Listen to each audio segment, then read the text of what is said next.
오늘은 예수님을 만난 사람 누굽니까? 세례 요한. 세례 요한에 대해서 모르시는 분 없죠? 다 아시죠?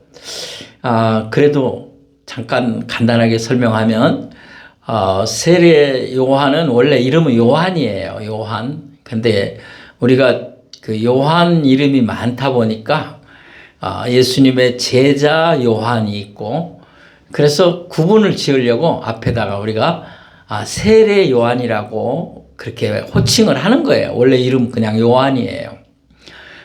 우리가 지난번에 살펴봤던 요셉도 구약에 있는 꿈꾸는 사람 요셉이 있고 예수님의 육신의 아버지 요셉이 있죠. 그리고 우리가 지난번에 말한 사람은 예수님의 육신의 아버지 요셉이었고, 오늘은 요한 중에 누구? 세례 요한. 왜 이렇게 부르냐고요?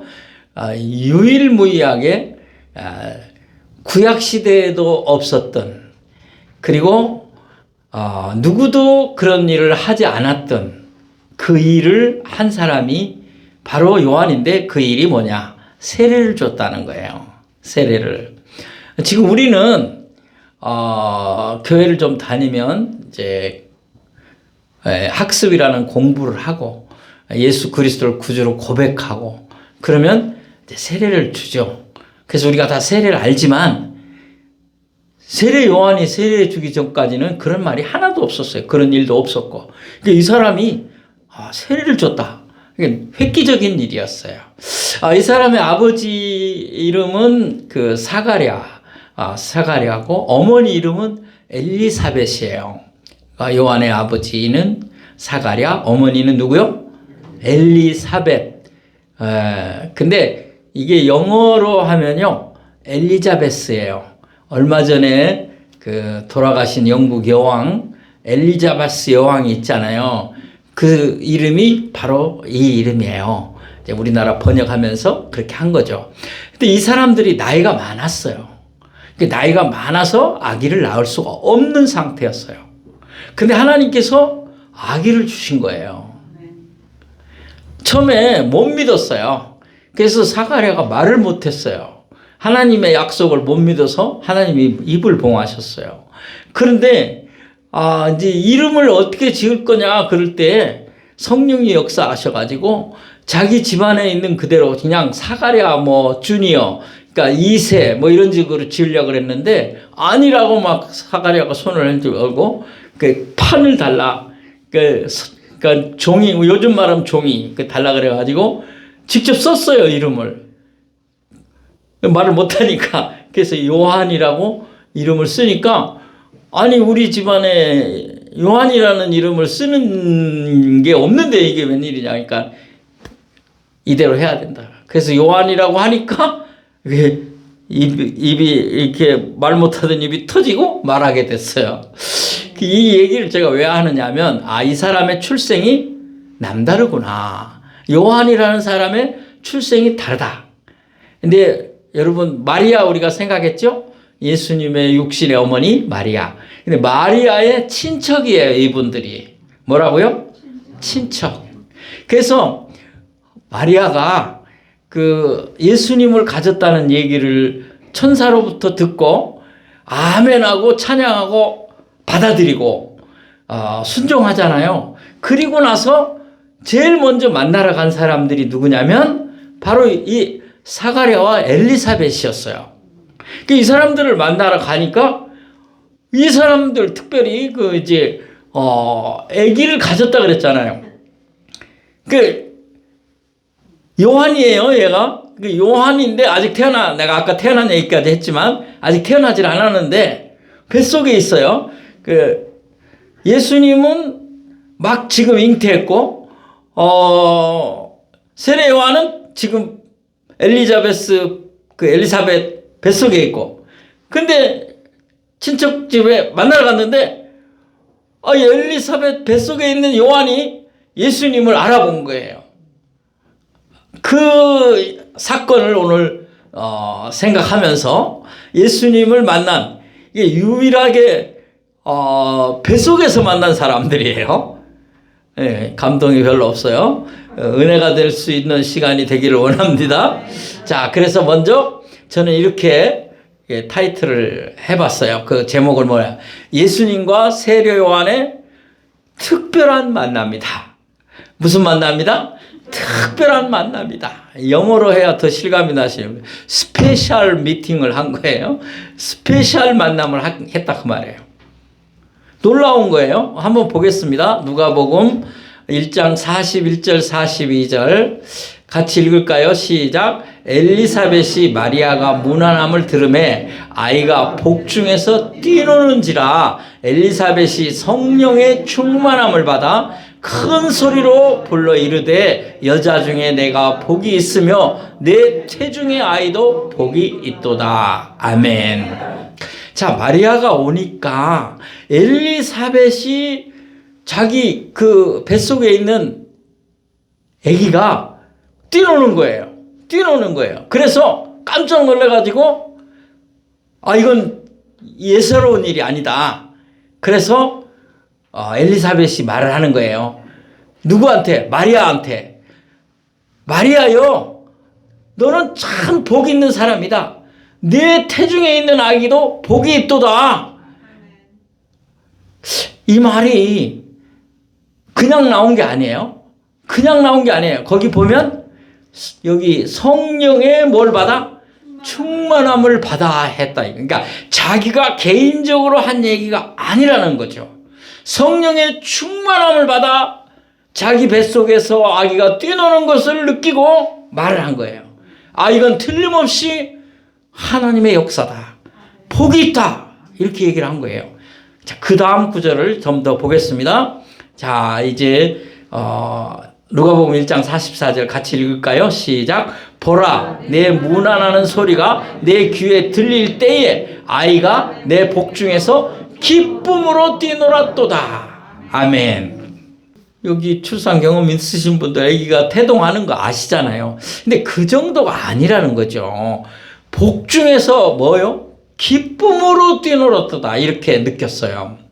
자, 이걸 제가 어떻게 설명은 할 수가 없어요. 내가 엘리사벳도 아니고 또 어떻게 경험을 할 수도 있는 일이 아니고, 근데 우리가 이 말씀을 깊이 생각하면서 이건 예사로운 만남이 아니구나 하는 것은 얼마든지 말할 수 있다 이렇게 생각해요. 왜냐하면 엘리사벳이 거짓말을 할 수가 없는 거예요. 자기 얘기를 하는 것도 아니에요. 왜요? 성령이 충만하여 한 얘기란 말이에요. 우리는 성령이 충만하여 하는 얘기에 대해서는 거기는 다른 거짓이나 꾸밈이나 다른 얘기가 들을 수 없다는 거 다 인정하시는 줄로 믿습니다. 성령의 충만함은 하나님의 능력이요 하나님의 역사인 줄로 믿습니다. 그러니까 이 엘리사벳이 이 말을 한 것은 자기가 힘으로 자기 지식으로 경험으로 한 얘기가 아니라는 거죠. 그러면서 한마디 더 붙였어요. 기쁨으로 뛰놀았다 그랬어요. 그냥 놀았도다, 뛰놀았도다가 아니라 기쁨으로 뛰놀았다. 저는 이 말에 은혜를 받았어요. 그래서 오늘 뱃속에 있는 예수님과 뱃속에 있는 요한이 만났는데 이건 그냥 예사로운 만남이 아니요 특별한 만남이었구나. 그래서 세례 요한이 뭘 느꼈을까? 기쁨을 느꼈다 그거예요. 무슨 기쁨이었을까? 제가 오늘 이 부분을 준비하면서 은혜를 받은 거예요. 예수님을 만나면 기뻐하게 되어 있는 줄로 믿습니다. 그런데 남다르게 더 많이 기뻐했다는 것이죠. 자, 사랑하는 성도 여러분, 이제 기쁨에 대해서 생각해 보십시다. 세례 요한이 사실은 예수님보다 6개월 먼저 태어났습니다. 그러니까 예수님께서 잉태했을 때 만났을 때는 뱃속에서 6달이 됐다는 얘기죠. 이해가 되십니까? 여기 보면 누가복음 1장 36절에 써 있어요. 보라, 내 친족 엘리사벳도 늙어서 아들을 배었느니라. 본래 임신하지 못한다고 알려진 이가 이미 6달이 되었나니. 할렐루야. 자, 6달이 된 요한이 예수님을 잉태된 예수님을 만나다 기뻐했다는 거죠. 저는 여기서 더 많은 신비로운 얘기나 이상한 얘기를 하면 위험해요. 그 얘기는 안 하고 예수를 만남이 기쁨이다, 그 얘기만 하려고 해요. 예수를 만남이 기쁨이었다. 자, 세례 요한에게는 이런 느낌이 왔을 거예요. 원래 세례 요한은 무슨 사명을 가지고 왔느냐면 예수님의 앞길을 예비하러 오는 사람이었어요. 예수님의 앞길을 준비하러 온 사람이라 그 말입니다. 그러니까 하나님이 그렇게 요한을 보냈어요. 그리고 요한에게 말했어요. 그래서 요한은 그걸 느끼고 있었고 알고 있었어요. 근데 그게 뱃속에서부터 느꼈지 않느냐? 저는 이렇게 생각하는 거예요. 그러면서 기뻐한 거죠. 아, 내가 이분을 위해서 일을 하려고 이 세상에 왔구나. 근데 이분을 지금 만났구나. 이게 우리하고 너무 생뚱해갖고 감동이 안 오시는 것 같아요. 이야, 내 할 일이 지금 있다. 누가 얘기를 해줬다고.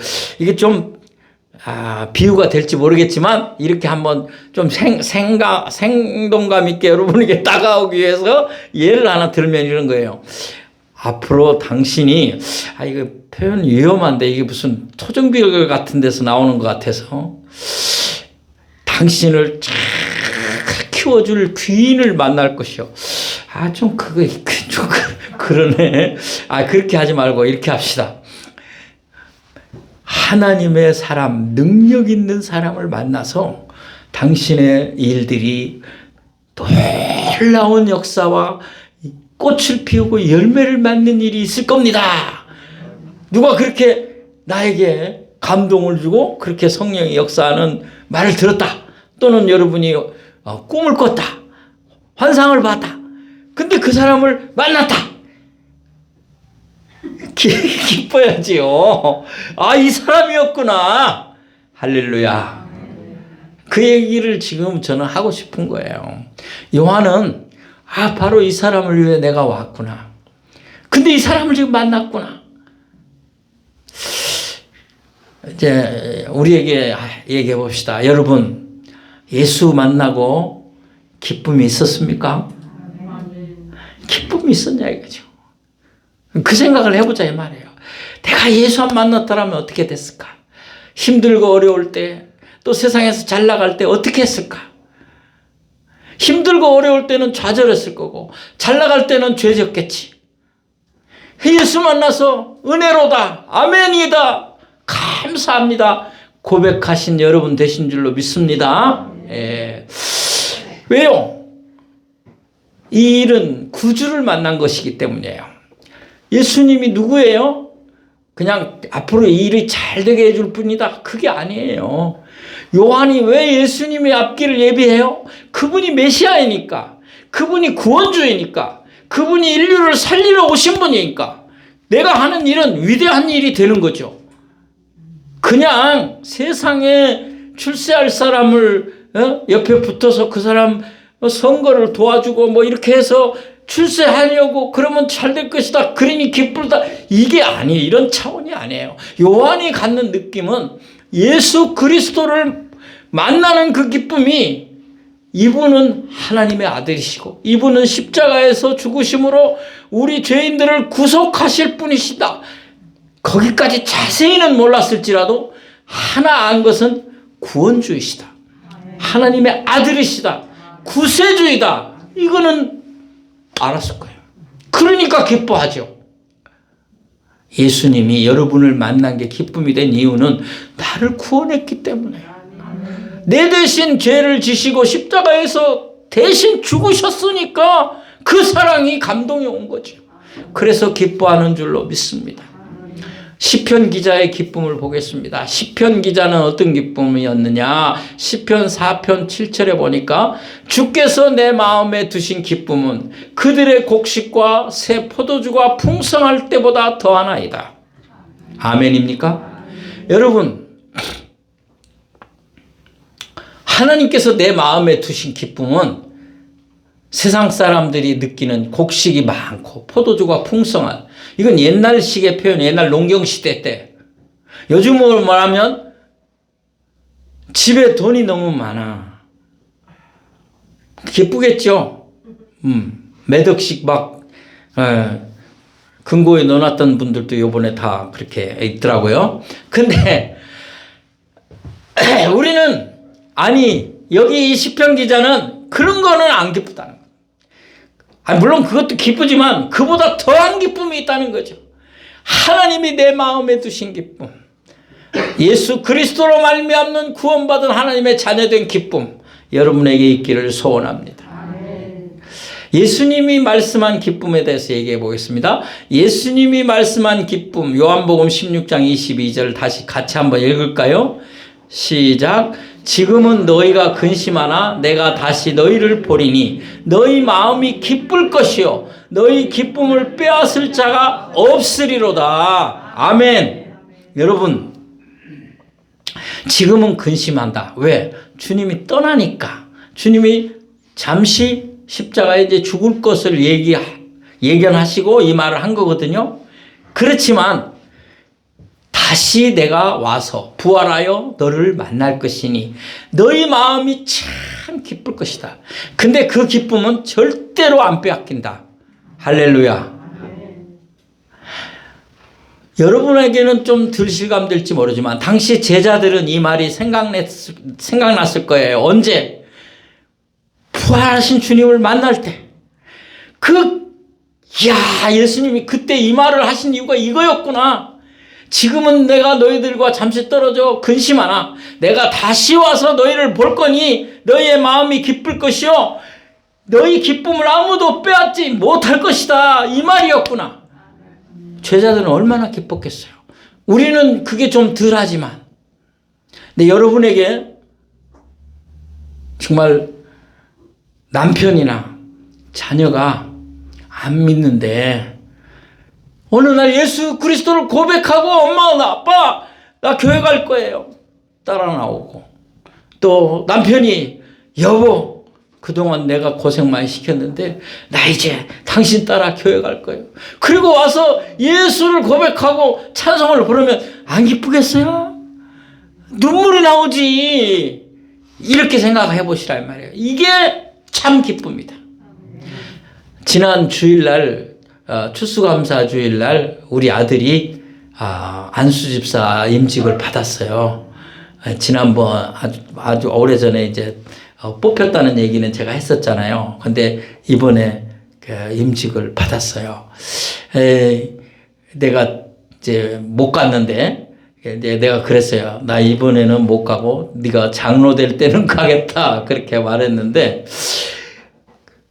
마음이 기뻤어요. 정말 기뻤어요. 그날 이제 그 카톡으로 그 임직 순서지에 있는 사진들을 쭉 이렇게 찍어서 이렇게 보내고 또 그날 안수한 거 이렇게 동영상으로 보내고 그래서 그걸 볼 때마다 너무 좋은 거예요. 너무 기쁜 거예요. 정말 기쁜 거예요. 하나님 감사합니다. 제가 이제 아침에 기도할 때는 이렇게 기도해요. 우리 아들 디모데 안수 집사를 기억하옵소서.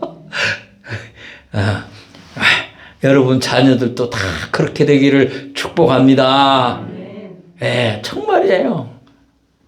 자, 사도 바울의 기쁨을 보겠습니다. 사도 바울의 기쁨입니다. 우리 데살로니가 전서 2장 19절 20절 다 같이 읽읍시다. 시작. 우리의 소망이나 기쁨이나 자랑의 멸관이 무엇이냐? 그가 강림하실 때 우리 주 예수 앞에 너희가 아니냐? 너희는 우리의 영광이요 기쁨이니라. 아멘. 데살로니가의 성도들아, 나는 지금 다른 것이 기쁨이 자랑이 아니고 너희가 우리의 영광이고 너희가 우리의 기쁨이다. 바울과 그 전도자 일행은 성도들이 영광이고 기쁨이라는 거죠. 여러분, 예수 잘 믿는 자녀가 예수 믿기로 다시 주님 앞에 나온 남편이 이런 가족이 내 기쁨이다 하는 말 맞잖아요. 성도가 기쁨이에요. 자, 우리의 기쁨은 뭡니까? 여러분, 우리 기쁨 많이 있어요. 자녀가 공부를 잘했다. 또 좋은 대학에 들어갔다. 직장에 취업했다. 또 사업이 잘 돼서 수입이 많아졌다. 그것도 기쁩니다. 그거 저 부정하는 거 아니에요. 그러나 그거는 잠깐이고 없어지는 거예요. 근데 영원히 빼앗을 자가 없는 기쁨이 여러분에게 있습니까? 오늘 다시 한번 점검하십시오. 예수 믿고 구원받은 기쁨이 넘치기를 원합니다. 주님 만난 기쁨이 넘치기를 바랍니다. 내가 주님을 만났으니 다시 회복하시는 역사가 있기를 원합니다. 이제 예수님을 만난 세례 요한이 어떻게 됐는가 말씀을 끝으로 얘기하고 마치려고 하는데요. 뭐 하게 되었느냐? 그때 그 이후로 그는 사명을 완벽하게 수행하게 된 것이다. 예수님을 만나서 이분을 위하여 나는 앞으로 이분의 앞날을 예비하는 사람, 준비하는 사람이다. 그것이 더 확고해졌고 그래서 사명을 완벽하게 수행한 줄로 믿습니다. 여러분이 예수님 만난 기쁨이 있고 난 후에 사명을 알게 되고 그 사명을 수행할 때에 하나님의 은혜를 받아 능력 있게 완벽하게 수행할 수 있게 되기를 소원합니다. 자, 여러분, 요한은 세례를 줬다 그랬잖아요. 이게 자기를 높이려고 한 게 아니에요. 한번 보겠습니다. 마태복음 3장 1절 6절입니다. 우리 다 같이 읽겠습니다. 시작. 그때에 세례 요한이 이르러 유대 광야에서 전파하여 말하되 회개하라 천국이 가까웠느니라 하였으니 그는 선지자 이사야를 통하여 말씀하신 자라 일렀으되 광야에 외치는 자의 소리가 있어 이르되 너희는 주의 길을 준비하라 그가 오실 길을 곧게 하라 하였느니라. 주의 길을 준비하고 예비하고 그 길을 곧게 하라. 옛날 개혁성경에는 평탄케 하라 그랬어요. 곧게 하라 그게 더 우리나라 말이긴 한데 평탄케 하라는 말이 우리는 더 많이 익숙해져 있어요. 여러분, 세례 요한은 회개를 강조했어요. 그 당시에 아무도 회개를 외치지 않을 때 회개하라.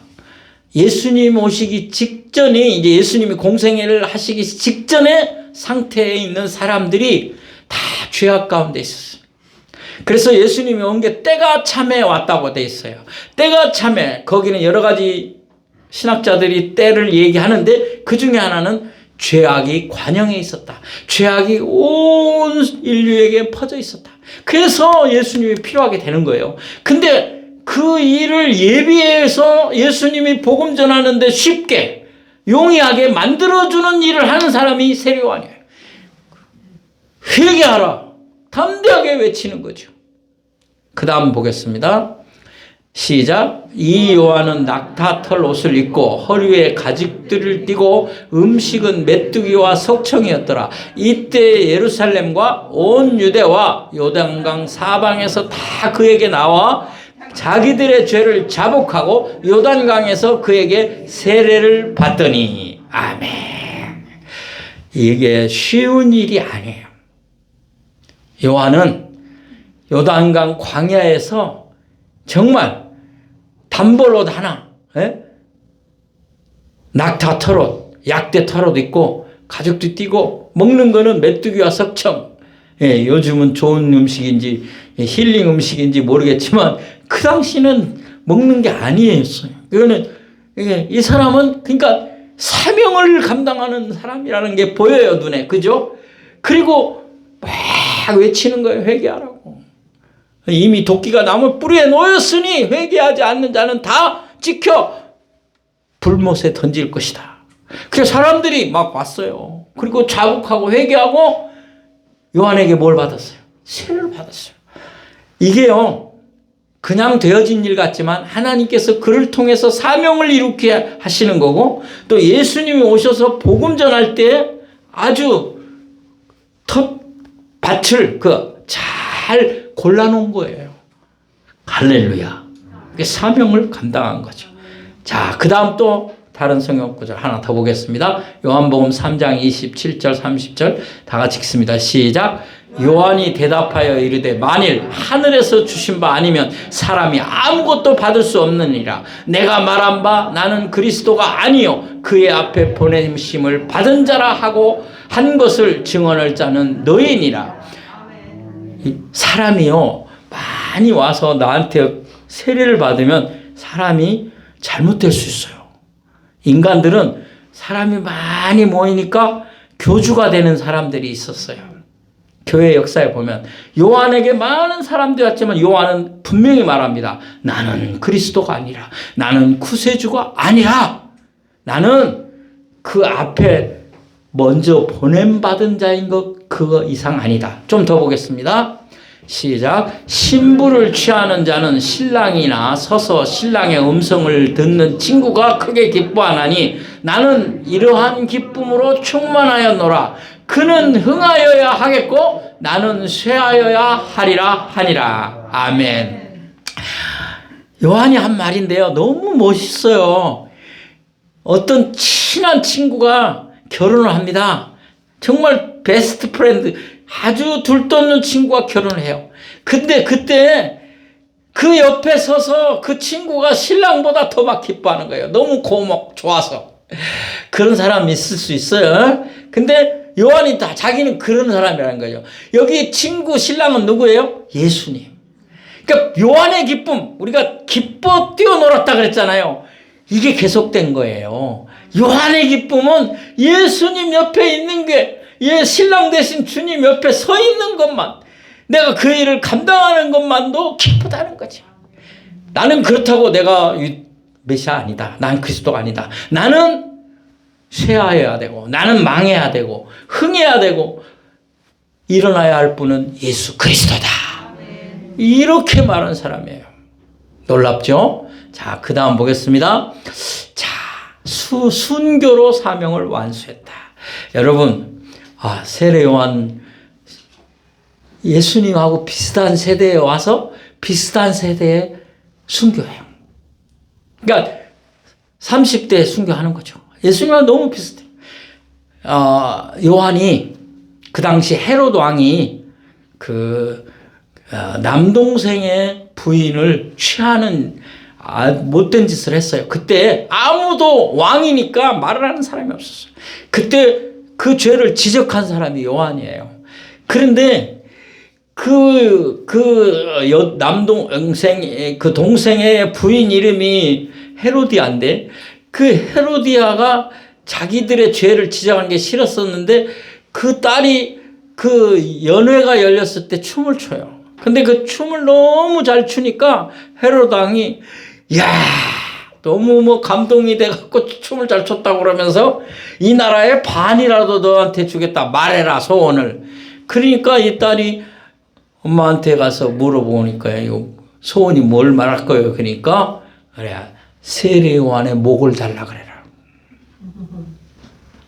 그 헤롯 왕이 처음에는 이런 요구를 할 줄 생각을 못 했는데 자기가 말을 뱉어버린 거잖아요. 굉장히 두려웠어요, 이 사람이. 이 선지자를 지금 옥에 가둬놓기는 했지만, 나를 지적해서 가둬놓기는 했지만은 죽이는 거는 굉장히 무서워한 사람이에요. 근데 할 수 없이 약속을 했기 때문에 목을 베서 쟁반에 담아서 쳤어요. 그러니까 세례 요한이 죽었죠. 순교로 사명을 완수했으니까 사명에 완벽하게 주님의 사명 감당한 사람이다. 자, 결점이 없는 사람이에요. 결점이. 제가 성경에서 결점 없는 사람 두 사람이 있는데 그 사람은 뭐냐면 꿈꾸는 사람 요셉 그리고 세례 요한. 결점이 안 나와 있어요. 근데 이 사람들도 다 결점이 하나 있어요. 인간이구나. 여러분, 요셉도 내가 얘기한 적이 있기 때문에 그만 그 시간상 얘기 안 하고 세례 요한의 결점이 뭐였는지 누가복음 7장 20절을 보겠습니다. 누가복음 7장 20절 우리 다 같이 읽겠습니다. 시작. 그들이 예수께 나와 이르되 세례 요한이 우리를 보내어 당신께 여쭈어 보라고 하기를 오실 그이가 당신이오니까 우리가 다른 일을 기다리오리까 하더이다 하니. 이 말이 무슨 말이냐면 요한이 감옥에 갇혔을 때, 아까 제가 감옥 갇혔을 때 얘기했잖아요. 감옥 갇혔는데 내가 믿은 메시아가 아무런 걸 안 한단 말이에요. 어떤 역사를 일으켜야 될 텐데 나를 노연하게 하든지 아니면 이 나라를 좀 뒤집어 놓든지 해야 되는데 아무것도 안 하시니까 자기 제자, 요한을 따르는 제자들이 면회하러 오니까 야, 너희들 예수님한테 가서 물어봐라 좀. 당신 메시아 맞소? 아니면 다른 사람 기다릴까? 이렇게 했어요. 이거는 뭐예요? 사람이구나. 요한도 사람이구나. 그런데 주님이 뭐라고 대답하냐면 다른 얘기 안 해요. 왜 너 잘못 생각했느냐? 그런 얘기 안 하고 너 가서 이렇게 말해라. 요한한테. 자, 눈먼 자, 병든 자, 안전뱅이가 일어나고 그들에게 복음이 증거되는 것을 보았느냐? 그리고 좀 더 얘기하는데 너희들이 좋은 옷을 입은 사람을 보러 광야를 가느냐? 좋은 옷을 입고 있는 사람은 왕궁에 있다. 메시아는 바로 그런 사람이다 하는 얘기를 간접적으로 하신 거예요. 복음이 증거되는 것이 중요하지 이 나라를 바꾸는 것, 요한을 꺼내는 것이 아니다 이거죠.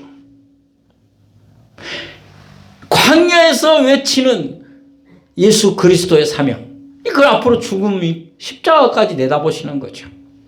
그때 이제 요한이 알게 되고 이제 요한의 제자들에게 너희도 이제 다 예수님의 제자가 되라고 보내요. 할렐루야. 자, 예수님은 칭찬했어요. 누굴? 요한을. 우리 다 같이 읽어봅시다. 시작. 내가 너희에게 말하노니 여자가 낳은 중에 요한보다 큰 자가 없도다. 그러나 하나님의 나라에서는 극히 작은 자라도 그보다 크니라. 세상에서는 여자가 낳은 자 중에 요한보다 큰 사람이 없다고 칭찬했어요. 그렇지만 하나님 나라 가면 우리도 크다는 거예요. 믿으시기 바랍니다. 말씀을 끝냅니다. 여러분 사명은 뭡니까? 예수 만나 기쁨만 있었어요? 사명이 있어요. 여러분은 예수 그리스도의 증인들이에요. 예수 그리스도의 살아있는 편지들이에요. 세상에서는 예수가 나타나야 돼요. 그리고 여러분 직분을 받았으면 직분자로서의 삶을 살아요. 사명. 직업이 아니에요. 사업이 사명이 아니에요. 예수를 증거하고 예수의 사람으로 살아가는 역사가 있기를 원합니다. 기도합시다. 하나님 아버지 감사합니다. 오늘 예수님을 만난 사람 요한을 생각했습니다. 참으로 특별한 만남. 그래서 그는 구주를 만나 기쁨이 넘쳤고 예수 옆에 서서 그는 응하였고 나는 쇠하여다. 그래도 나는 기쁘다.